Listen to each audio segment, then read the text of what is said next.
Hello, hello, hello. So this is Bob.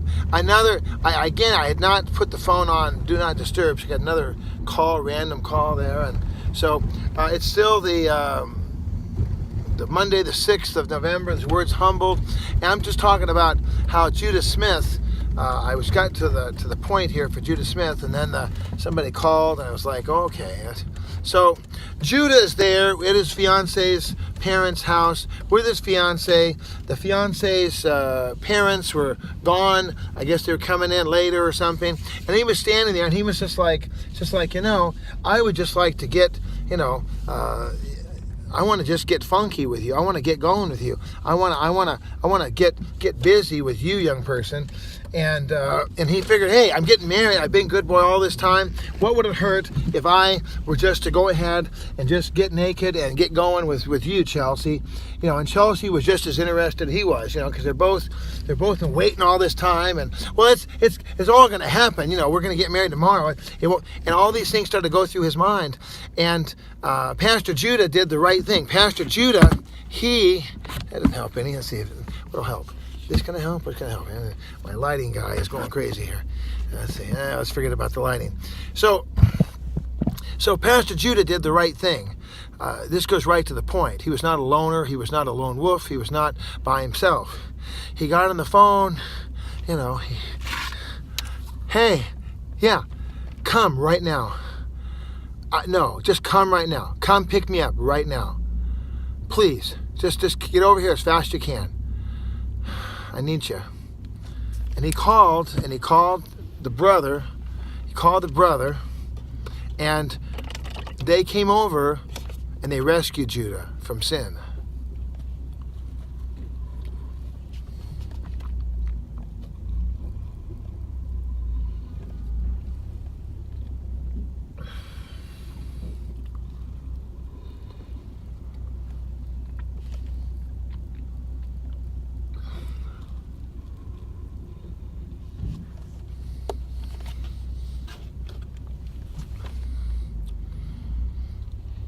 They rescued Judah from sin.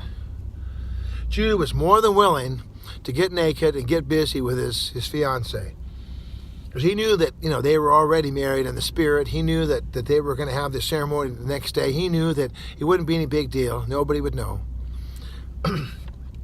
But it was a huge deal. He knew that wasn't God's will. He knew that scripturally and biblically and doing the right thing, that he needed to hold off. He needed to get help. He needed to get his posse in there. Help me, help me, help me. And he was the man. He made the call.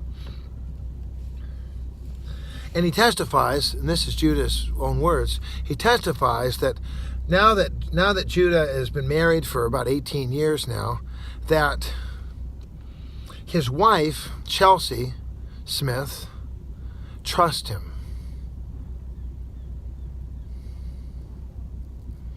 Chelsea trusts Judah with all her heart.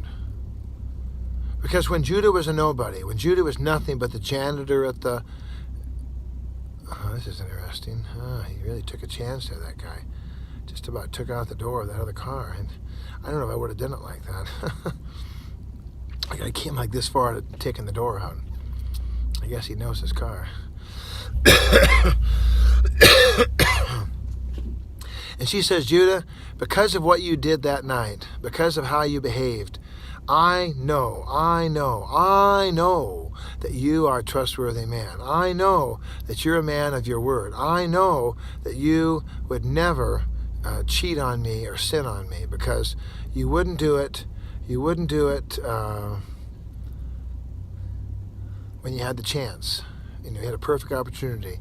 No one was going to tattle on you. No one was going to say a word. You knew I wouldn't say a word. Chelsea was just as tempted as Judah was.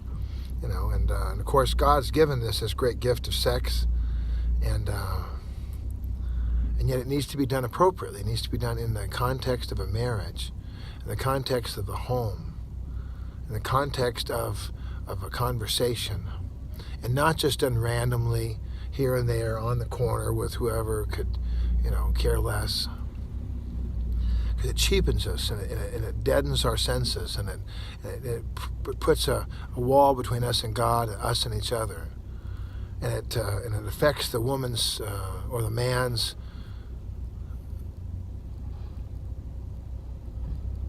relationship to God. Because we have this innate sense, this innate knowing that we know what is right, what is wrong. And we do what is wrong, and we don't do what's right. It hurts us bad. Hurts us bad. It hurts us badly. We can't get over it. There's no amount of, of course the blood of Jesus can cleanse. I've heard of prostitutes that have had sex with hundreds of men, done every despicable act under the sun. In one of Pastor Matthew's books, he talks about a woman who had been just obscenely tortured, maimed, raped, and destroyed. And she didn't want to live. She just wanted to die. Just let me die, Matthew. No, there's no way God can ever forgive. There's no way God can redeem. There's no way that God can do it. And yet, Matthew persisted. And he was able to share with her the gospel in a way that touched this woman's heart. And she accepted Christ, and she's living a full life now. And I don't believe she could ever have kids. I think that he destroyed that in her. But the point was that it wasn't about the kids or no kids. It was about the eternal soul being connected to God. So the reason I wanted to tape this extra little segment was to simply say to you that don't be alone. Don't be alone. Don't be alone. Don't be alone. Don't be alone. Be with your family. Be with your friends. Communicate, text, call, write, email, sing, dance. Do whatever it takes to be with people. And let's not be like the lone gunman who was out there in Texas by himself, medicated, and unable to reach out for help. And when he had sick, obscene, horrible thoughts, nobody knew about it. When he was buying a gun and he knew he was going to kill people with it, nobody knew about it. He never shared his thoughts, and nobody ever took the time to reach out to him. If they did, they should have reached more, perhaps. And it's shocking that our system is such that we can buy weapons of mass destruction and nobody, none of my business. It's all his business. It's America. I mean, sure, America's great and all, but we don't need to be having a place where people are becoming mass murderers. And all right, I want to give you a call. Let's have a conversation. 213-713-8954. That's 1-213-713-8954. 8954green at att.net. On the Twitter, Mr. Bob at BobBob8954. And, of course, watching Bob's Daily Devo on YouTube.